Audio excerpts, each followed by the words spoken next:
Bismillahirrahmanirrahim. Assalamualaikum warahmatullahi wabarakatuh. Innal hamdalillah nahmaduhu wa nasta'inuhu wa nastaghfiruh wa na'udzu billahi min syururi anfusina was sayyiati a'malina. Man yahdihillahu fala mudilla lahu wa man yudlil fala hadiyalah. Asyhadu an la ilaha illallah wahdahu la syarikalah wa asyhadu anna Muhammadan abduhu wa rasuluhu la nabiyya ba'dah. Ya ayyuhalladzina amanu taqullaha haqqa tuqatih wa la tamutunna illa wa antum muslimun.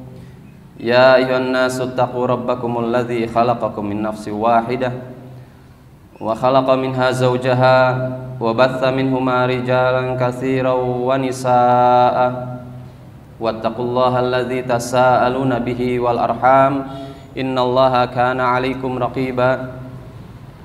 Ya ayyuhalladzina amanu taqullaha wa qulu qawlan sadida yuslih lakum a'malakum wa yaghfir lakum dhunubakum wa may yuti'illaha wa rasulahu faqad faza fawzan 'azima. Tsumma amma ba'du fa inna asdaqal hadisi kitabullah wa khairal hadi Muhammadin sallallahu alaihi wa ala alihi wa sahbihi wasallam wa syarral umuri muhdatsatuha wa kullu muhdatsatin bid'ah wa kullu bid'atin dhalalah wa kullu dhalalatin finnar.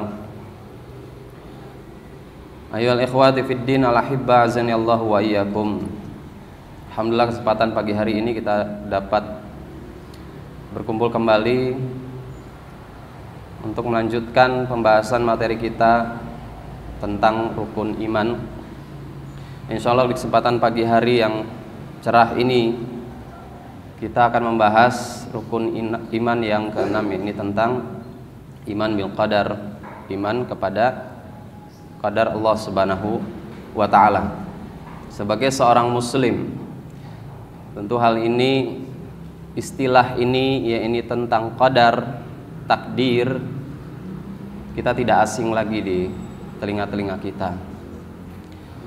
Tetapi tidak ada salahnya kemudian kita terus mengulang tentang atau untuk mempelajari takdir atau qadar Allah Subhanahu wa taala ini agar lebih menancapkan lebih dalam pemahaman kita tentang iman kepada qadar Allah Subhanahu wa taala. Ikhwani fiddin azanillahu wa iyyakum. Bahwa secara etimologi bahasa kata qadar itu diambil dari kata akar kata qadara yaqdiru qadran, yakni adalah ketetapan, ketentuan, takaran atau kadar dari sesuatu. Kemudian juga ada yang mengartikan secara etimologi bahasa al-qadar itu adalah al-qada wal hukum, yakni adalah keputusan dan ketetapan atau hukum. Itu secara etimologi atau bahasa. Kemudian secara istilah,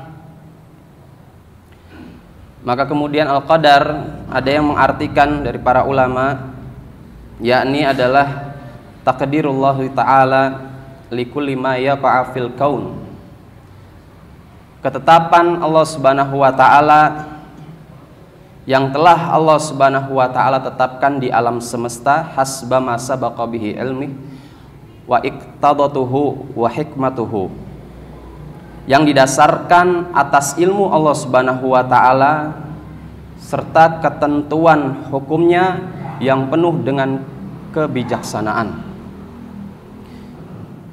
Itu qadar secara istilah. Kemudian di dalam mempelajari ilmu tentang iman kepada qadar, kita pun tidak asing juga dengan adanya istilah al-qada, qada wa qadar, gitu ya.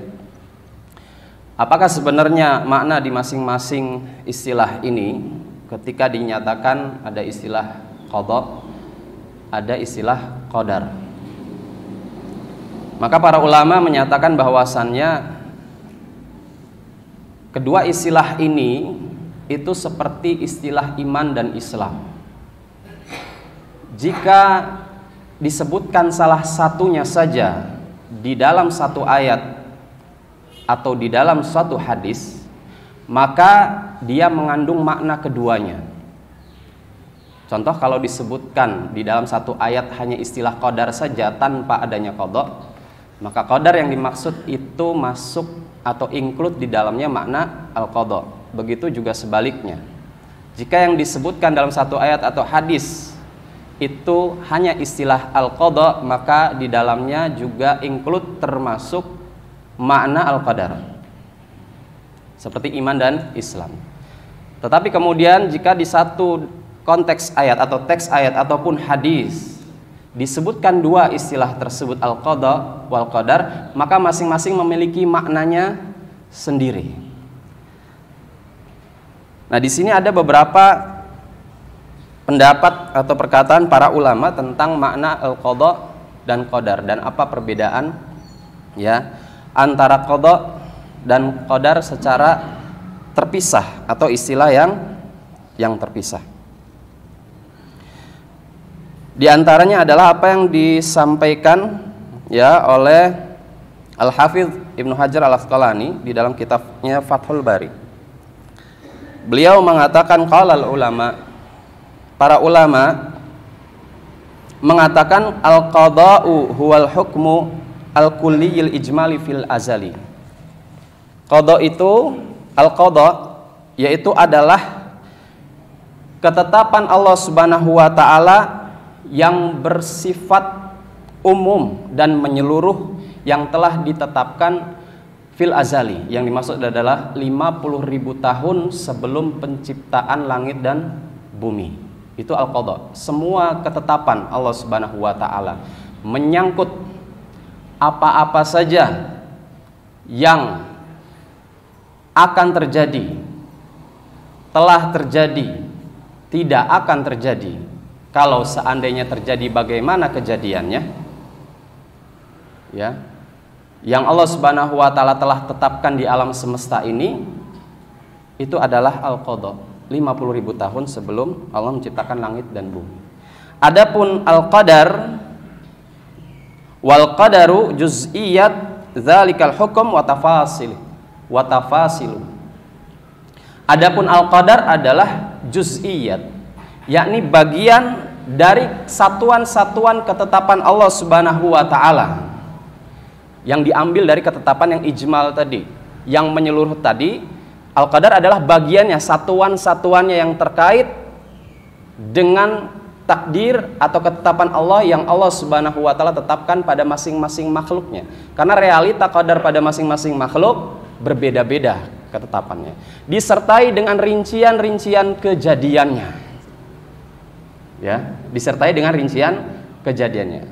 Antara satu manusia dengan manusia yang lain, Bani Adam, contoh saja, antara kita saja masing-masing qadar kita berbeda-beda dengan rincian macam-macam kejadian takdir yang Allah Subhanahu wa taala telah tetapkan kepada diri kita masing-masing, mulai dari umurnya berbeda.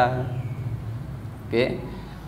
Kemudian bagaimana proses kelahiran kita dari rahim ibu kita pun berbeda-beda kejadiannya. Ada yang disesar, ada yang normal, ya. Dengan seluruh macam rincian-rincian ya yang rinci, kemudian Allah Subhanahu wa taala nyatakan itu sebagai sebuah ketetapan yang harus terjadi di alam semesta ini pada satuan-satuan makhluknya. Ya. Kemudian di dalam kesempatan yang lain Ibnu Hajar Al-Asqalani juga mengatakan al-qada al-hukum bil kulliyat ala sabilil ijmal fil azali. Sama maknanya, ya, bahwasanya qada itu adalah ketetapan Allah Subhanahu wa taala atas segala sesuatu yang sifatnya menyeluruh, yang telah Allah Subhanahu wa taala tetapkan 50.000 tahun sebelum diciptakannya langit dan bumi. Adapun wal qadar yakni al-hukum bi waqa' al-juz'iyat allati litilkal kulliyat ala sabilil at-tafsil. Yakni adapun qadar adalah ketetapan-ketetapan yang Allah Subhanahu wa taala nyatakan sebagai sebuah realita, ya, dari juz'iyat bagian-bagian qadar yang telah ditetapkannya 50.000 tahun sebelum Allah menciptakan langit dan bumi, ya, dengan rincian-rincian yang akan mengiringi kejadian qadar tersebut, ya. Demikian ini yang dinyatakan oleh Imam Ibnu Hajar Al-Asqalani. Jadi al-qada itu adalah apa-apa saja yang Allah sudah tetapkan 50.000 tahun. Semuanya. Bagaimana Allah menciptakan langit dan bumi itu sudah ditetapkan. Bagaimana Allah menciptakan malaikat dengan berbagai macam ragamnya tugasnya, dan malaikat dalam mengerjakan perintah-perintah Allah Subhanahu wa taala sebagai bentuk penghambaan mereka, itu semuanya sudah Allah tetapkan semuanya secara menyeluruh tanpa ada sedikit pun yang tertinggal, berdasarkan ilmu Allah Subhanahu wa taala dan apa yang Dia putuskan dan tetapkan, ya, sebagai sebuah ketetapan, ya. Adapun al-qadar adalah ketika satu ketetapan yang menyeluruh tadi Allah breakdown dalam bentuk kejadian per masing-masing makhluk. Jadi realitanya qadar itu setelah terjadi disebut qadar. Ya, demikian. Itu paling tidak perbedaan antara dua makna al-qada wal qadar. Baik. Kemudian kita masuk kepada pembahasan selanjutnya, bahwa keimanan kepada al-qadar, kata para ulama ini, memiliki 4 tingkatan, atau kita sebut juga dengan rukun qadar. Artinya 4 tingkatan, 4 rukun qadar ini harus pula wajib diimani sebagai bagian dari konsekuensi keimanan kepada qadar. Tidak ada salah satu dari 4 tingkatan iman qadar ini atau rukun iman ini yang kita percayai dengan benar, maka keyakinan kita terhadap qadar tidaklah sempurna. Apa itu 4 rukun qadar tersebut? Yang pertama adalah al-ilmu, ya, al-ilmu, yakni al-iman bi ilmillahi al-qadim, yaitu beriman dengan ilmu Allah Subhanahu wa taala yang mencakup segala sesuatu. Tak ada yang tak diketahui oleh Allah Subhanahu wa taala di alam semesta ini, baik itu yang sifatnya global ataupun yang sifatnya rincian-rincian kejadian yang sangat detail sekali. Allah pasti tahu, dan semua apa yang Allah Subhanahu wa taala tetapkan di alam semesta ini, baik yang global, yang universal ataupun yang rinci, itu dalam ruang lingkup ilmu Allah Subhanahu wa taala. Tak ada sesuatu pun yang tidak masuk ke dalam ruang lingkup ilmu Allah Subhanahu wa taala, maka dia tidak akan pernah menjadi qadar Allah Subhanahu wa taala. Jadi semua qadar yang Allah sudah tetapkan didasarkan atas ilmu Allah Subhanahu wa ta'ala. Allah maha mengetahui segala sesuatunya, apa yang ada di langit dan di bumi, dan apa yang ada di antara keduanya. Makhluk-makhluk apa saja yang Allah Subhanahu wa ta'ala ciptakan di langit, di masing-masing lapisnya, berapa jumlah makhluknya, jenisnya apa saja, ya, apa yang mereka lakukan, gitu ya, bagaimana ending dari kehidupan makhluk tersebut. Begitupun apa yang ada di 7 lapis bumi dan antara keduanya, Allah pun mengetahui semuanya, baik yang global, yang ijmal, maupun yang tafsil, yang rinci, ya, semuanya Allah Subhanahu wa ta'ala tahu. Maka tidaklah ada satupun butir debu yang Allah Subhanahu wa ta'ala ciptakan, kemudian mulai sejak butir debu itu terwujud di dunia ini sampai dengan dia hilang, Allah tahu detail bagaimana perjalanan debu tersebut, ya. Begitu juga sel-sel yang menyusun tubuh kita, persatuan selnya, ya. Apa yang kemudian akan terjadi, ya, di dalam fisik, ya, manusia, semuanya mulai dari ujung rambut sampai ujung kaki, Dengan sangat rinci Allah tahu kejadiannya. Kapan satu helai rambut ini dia akan memutih, yang tadinya hitam atau pirang jadi putih karena sebab sudah menua. Kapan waktunya Allah tahu persis detail. Dan kapan dia harus rontok satuan rambut itu. Begitu juga sel-sel yang menyusun tubuh kita, kapan dia harus mati dan diganti dengan sel yang baru. Allah tahu semuanya. Gitu ya, sampai demikian. Itulah Allah Subhanahu wa taala Alimul Ghaibi Wasyahadah. Dia adalah Rabb yang mengetahui segala yang gaib ataupun yang nampak, yang tidak nampak ataupun yang nampak. Bagaimana rizki seseorang, ajal seseorang, bahagia dan celakanya masing-masing makhluk Allah Subhanahu wa taala itu Allah ketahui. Di dalam suratul An'am 59 dia berfirman, A'udzubillahi samil alim minasyaitonir rajim wa indahu mafatihul ghaibi la ya'lamuha illahu. Dan pada sisi Allah lah kunci-kunci semua perkara yang gaib. Ya, termasuk qadar asalnya adalah gaib. Makanya al-qadar itu disebut juga sirrullah, rahasia Allah Subhanahu wa taala yang paling besar. Hanya dia yang mengetahui hakikat rahasia besar tersebut. Tidaklah manusia diberitahu kecuali hanya sangat-sangat sedikit ya dari rahasia-rahasia Allah Subhanahu wa taala tersebut. Ya. Wa ya'lamu ma fil barri wal bahri, tidak ada yang mengetahuinya kecuali dia tadi, la ya'lamuha illahu wa ya'lamu ma fil barri wal bahri. Dia mengetahui apa yang ada di daratan dengan seluruh detail hal-hal yang terjadi di dalamnya, dan juga apa yang ada di lautan, berapa juta triliun apa juta ya, mungkin ratusan juta spesies ya yang ada gitu ya, mulai dari yang sangat kecil sampai dengan yang sangat besar Allah ciptakan baik di darat maupun di lautan. Wa ma tasqutu min waraqatin illa ya'lamuha wala habbatin fi dhulumatil ard wala ratbin wala yabisin illa fi kitabim mubin. Ya. Dan tidak ada sehelai daun pun yang gugur melainkan dia mengetahuinya, dan tidak jatuh sebutir biji pun dalam kegelapan bumi, dan tidak juga suatu yang basah atau yang kering melainkan telah tertulis di dalam kitabnya yang nyata, yakni Lauh Mahfuz. Ini rukun pertama.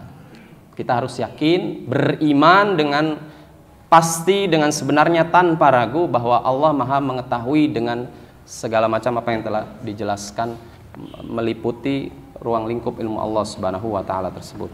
Kemudian yang kedua adalah al-kitabah. Rukun yang kedua adalah al-kitabah.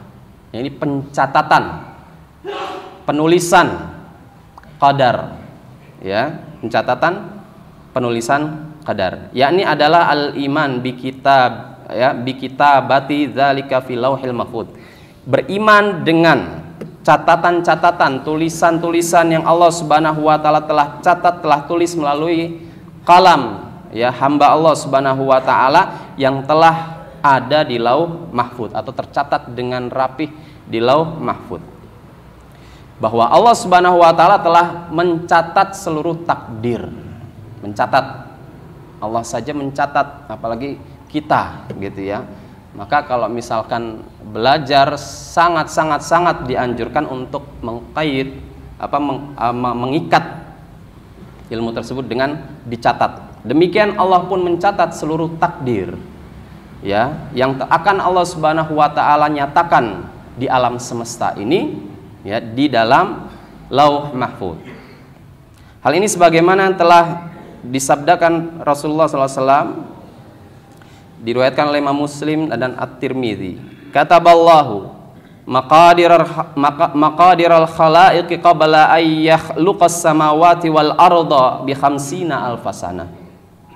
Allah telah mencatat seluruh takdir makhluk-makhluk Allah Subhanahu wa taala yang Dia ciptakan 50.000 tahun sebelum Allah menciptakan langit dan bumi.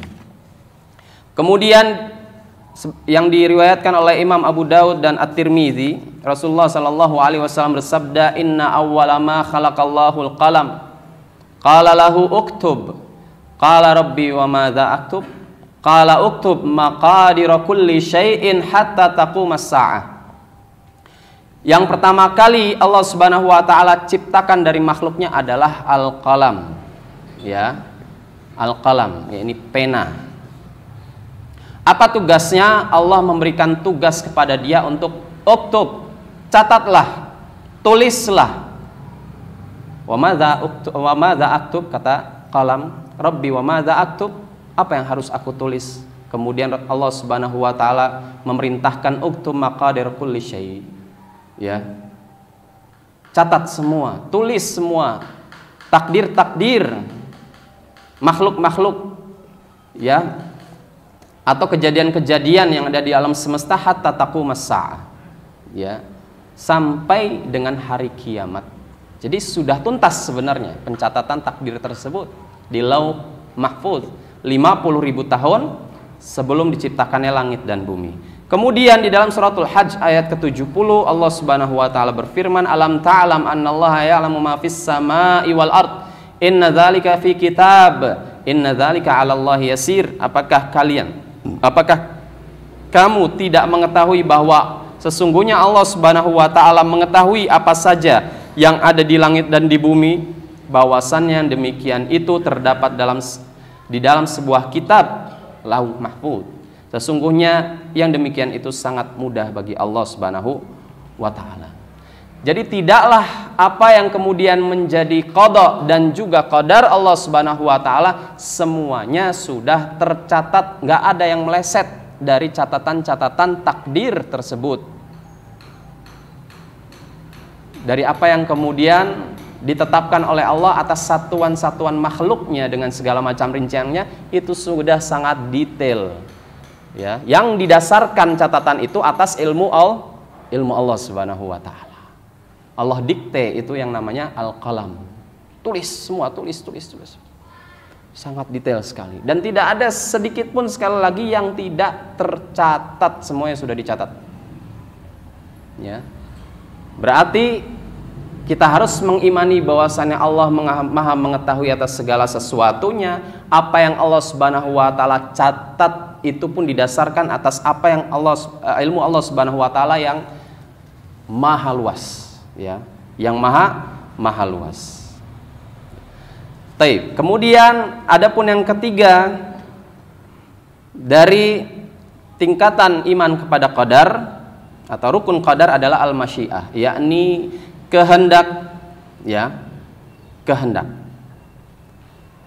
Yang dimaksud adalah bahwa yang dikehendaki oleh Allah Subhanahu wa taala pasti akan terjadi. Ya. Jadi apa yang Allah telah catat di dalam Lauh Mahfuz, kemudian dari satuan-satuan catatan itu Allah kehendaki, pasti itu akan terjadi. Ketika apa yang tercatat belum Allah kehendaki untuk terjadi, maka tidak akan pernah terjadi, walaupun sudah tercatat di Lauh Mahfuz. Ya. Jadi karena catatan-catatan di Lauh Mahfuz itu ada juga catatan-catatan yang tidak akan pernah terjadi dan Allah mengetahui itu. Kalau seandainya terjadi, bagaimana kejadiannya itu pun sudah tercatat. Bisa dipahami? Jadi semua catatan-catatan itu akan Allah nyatakan sebagai sebuah kejadian realita di alam semesta kalau Allah kehendaki. Jadi qadar itu terjadi atas kehendak Allah Subhanahu wa taala. Dan ketika Allah sudah berkehendak, tidak ada yang dapat menghalangi dari kehendak Allah Subhanahu wa taala tersebut. Apa yang dikehendaki oleh makhluk belum tentu terjadi kalau seandainya Allah tidak menghendaki. Walaupun makhluk, dalam hal ini manusia, Allah Subhanahu wa taala juga berikan al-masyiah, yakni kehendak, iradah, keinginan, kemauan. Punya kemauan, keinginan, mau makan, mau minum, mau tidur, mau jalan, mau lari, mau kerja, itu keinginan semua. Tapi bisa jadi apa yang kita inginkan, apa yang kita cita-citakan itu tidak akan pernah terjadi kalau Allah tidak menghendaki. Demikian ya. Jadi ya, qadar Allah Subhanahu wa taala akan terjadi ketika Allah Subhanahu wa taala kehendaki. Dalam arti bahwa apa yang dikehendaki Allah pasti akan terjadi, dan apa yang Allah tidak kehendaki tidak akan pernah selama-lamanya terjadi. Ini syarat ya untuk qadar dinyatakan sebagai sebuah qadar yang terjadi di alam realita. Ya, semua apa yang ada di langit dan di bumi, ya, kejadian-kejadian gerak-gerik makhluk Allah Subhanahu wa taala itu semua atas kehendak Allah Subhanahu wa taala.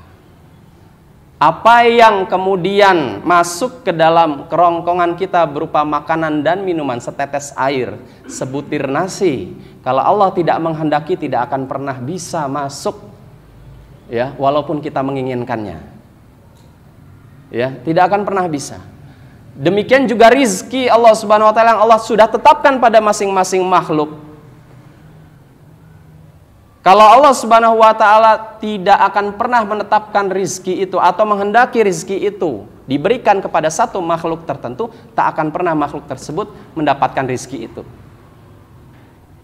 Kalau Allah sudah menghendaki rizki itu akan diberikan kepada makhluk-makhluknya, maka pasti makhluk itu akan diberikan atau akan mendapatkan dan merasakan rizki dari Allah Subhanahu wa ta'ala. Ya. Jadi tidak ada yang terjadi di alam semesta ini kecuali itu semua atas kehendak Allah Subhanahu wa ta'ala. Di sini ada dalil dalam surah Al-Imran 26 sampai 27, di mana Allah Subhanahu wa taala berfirman, "Qulillahumma malikal mulki tu'til mulka man tasya wa tanzi'ul mulka mimman tasya wa tu'izzu man tasya wa tudhillu man tasya." Katakanlah, wahai Rabb yang memiliki kerajaan, Engkau berikan kerajaan, kekuasaan itu kepada orang yang Engkau kehendaki, dan Engkau juga cabut kekuasaan dan kerajaan itu dari orang yang Engkau kehendaki. Engkau muliakan orang yang Engkau kehendaki, dan juga Engkau hinakan orang yang Engkau kehendaki. Jadi semua kemuliaan apa yang telah didapatkan oleh makhluk atas kehendak Allah Subhanahu wa taala. Kalau Allah berkehendak, maka Allah akan berikan. Demikian Fir'aun ketika dia selama menjadi penguasa di Mesir ketika itu dengan sombongnya, ya, di mana satu ketika Allah Subhanahu wa taala berkehendak untuk mencabut kekuasaannya, maka Fir'aun tidak ada apa-apanya, tidak berkuasa untuk menolak dari apa yang Allah Subhanahu wa taala tetapkan atas dirinya. Hancurlah seluruh kerajaan yang dibangun selama bertahun-tahun, bahkan dia menganggap dirinya adalah Rabb yang paling tinggi. Yang terakhir adalah al-khalqu. Ya, rukun yang keempat dari rukun qadar adalah al-khalqu, yakni adalah penciptaan. Bahwa Allah Subhanahu wa taala adalah pencipta segala sesuatu. Ya, baik ya semua yang belum wujud ataupun yang wujud di alam realita Allah ciptakan juga. Yang belum wujud bukan berarti nggak ada, masih gaib, ya, masih gaib di hadapan kita. Ataupun yang memang sudah terjadi di alam realita, Allah semuanya yang menciptakannya. Ya, jadi tidak ada satu makhluk pun yang ada di bumi dan di langit melainkan Allah yang menciptakannya. Tak ada pencipta selain Dia, dan juga termasuk perangkat, ya, al-masyiah atau kehendak makhluk itu pun bagian dari ciptaan Allah. Jadi Allah menciptakan kita manusia seperangkat, mulai dari fisik yang Dia ciptakan dari bahan dasar asalnya tanah, kemudian roh yang Dia ciptakan dan Dia tiupkan ke dalam jiwa. Dengannya satu paket dengan irodah dan masyiah makhluk, sehingga kita bisa, atau Allah Subhanahu wa taala memberikan kita kesempatan untuk memilih dengan apa yang Allah Subhanahu wa taala telah jelaskan di dalam wahyunya untuk dipilih. Wa qulil haqqu mir rabbikum faman syaa'a falyu'min wa man syaa'a falyakfur. Jadi Allah tidak mengintervensi kita dalam pemilihan, apalagi masalah hidayah, benar dan salah. Kita sudah diberikan perangkat oleh Allah Subhanahu wa taala. Sudah diberikan perangkat akal untuk memproses ilmu, untuk memahami ilmu dengan benar, dan juga masyiah, iradah untuk memilih mana yang benar, mana yang salah. Tinggal kita pilih, tapi masing-masing pilihan ada konsekuensinya. Masyiah itu, kehendak itu, keinginan itu untuk memilih mana yang baik, mana yang benar, itu adalah ciptaan Allah Subhanahu wa ta'ala. Dan apa yang dihasilkan setelah pilihan itu, yaitu berupa amal, pun ciptaan Allah Subhanahu wa ta'ala. Di dalam surah As-Saffat 96 Allah Subhanahu wa ta'ala berfirman, wallahu khalaqakum wa ma ta'malun. Allah Subhanahu wa ta'ala yang telah menciptakan kalian dan apa yang kalian amalkan, apa yang kalian perbuat. Demikian. Jadi bahwa kehendak manusia itu adalah merupakan ciptaan Allah Subhanahu wa ta'ala juga, yang tak bisa dilepaskan satu sama lainnya, dan terikat dengan Allah Subhanahu wa ta'ala. Tetapi dalam hal ini setiap pilihan manusia dengan masyiahnya, dengan irodahnya, itu masing-masing memiliki konsekuensi-konsekuensi. Jadi dari setiap pilihan dia harus menanggung konsekuensinya. Konsekuensi itu pun Allah sudah menjelaskan dengan sangat detail. Mana jalan menuju jannah, mana jalan menuju surga. Tinggal kalian mau mengambil qadar atas kalian untuk meniti jalan menuju jannah kah, atau qadar untuk kalian untuk meniti menuju neraka. Masing-masing sudah Allah Subhanahu wa ta'ala ciptakan. Allah tentukan dalam qadarnya 50.000 tahun sebelum diciptakannya langit dan bumi. Ini si fulan, kalau dia meniti jalan menuju surga, mulai dari awal terus proses perjalanan penitian jalan menuju surganya bagaimana, penuh dengan jatuh bangun sampai endingnya masuk surga, itu sudah detail kejadian-kejadiannya yang tertulis di Lauh Mahfuz. Begitu juga si fulan yang sama, kalau seandainya dia memilih jalan menuju neraka, yakni dengan berbagai macam kemaksiatan, kekufuran dan seterusnya yang dia lakukan, bagaimana proses perjalanannya, itu pun Allah sudah tetapkan. Ada juga kata Rasulullah SAW, orang yang selama hidupnya banyak melakukan amalan-amalan ahlun nar. Allah sudah jelaskan di dalam wahyu ini, amalan ahlun nar jelas bagi kalian memilih itu. Tapi tinggal satu langkah lagi dia akan masuk ke neraka, tetapi qadar Allah Subhanahu wa ta'ala mendahului. Ternyata di ending kehidupannya sebelum sakaratul maut dia taubat kepada Allah Subhanahu wa ta'ala. Banyak kejadian seperti itu. Orang-orang kafir misalkan, entah Buddha, entah Hindu, entah Nasrani dan seterusnya. Misalnya, ini banyak kejadian kan yang sudah sepuh, sebelum sakarat menjemput, dia ternyata syahadat. Datang hidayah kepada dia melalui perantara anaknya kah atau dai dan seterusnya. Akhirnya dia meninggal dalam keadaan itu belum sempat beramal satu amal pun. Dengan sebab itu Allah menghapuskan seluruh dosa-dosa kekufurannya, akhirnya masuk jannah. Makanya nggak boleh memfatwakan orang ini ahlul jannah atau ahlun nar ketika dia masih diberikan kesempatan hidup. Karena kita nggak tahu ending kehidupan seseorang, gitu ya. Demikian ini yang bisa disampaikan. Sebenarnya masih banyak, tetapi paling tidak prinsip-prinsip tentang iman kepada qadar itu dapat kita pahami bersama, khususnya adalah 4 rukun qadar tersebut. Semoga Allah Subhanahu wa ta'ala memberikan kemudahan kepada kita untuk diberikan pemahaman yang benar terhadap iman kepada qadarnya. Wassallallahu ala nabiyina Muhammadin wa ala alihi washabbihi wasallam. Subhanakallahumma wa bihamdik asyhadu an la ilaha illa anta astaghfiruka wa atubu ilaik. Assalamualaikum warahmatullahi wabarakatuh.